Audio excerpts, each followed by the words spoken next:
Okay, just a quick assembly video for my Xbox controller trigger extender. I've got all the parts printed out here. Take the trigger and the button, place them together.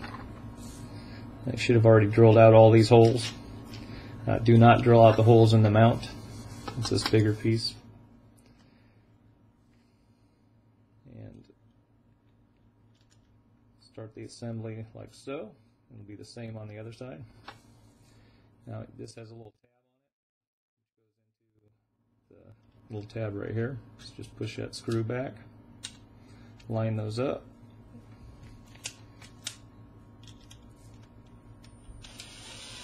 and tighten that down just enough that the buttons still move, but they don't wiggle back and forth too much. There we go. Alright. And repeat the process for the other side. Might be easier just to throw this up on there.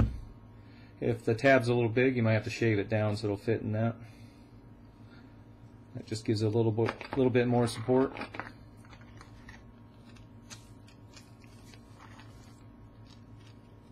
So, trigger button on the outside.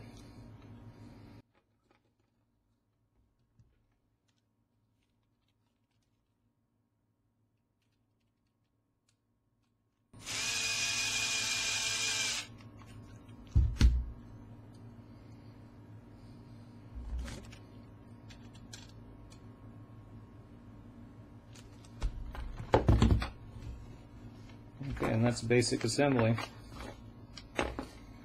Now just bring in your controller, slide in the top, and the back, pull these hooks up over, like so, and test the action. So it's working really good. Buttons, you don't have to push down very hard, it pushes the button very easily.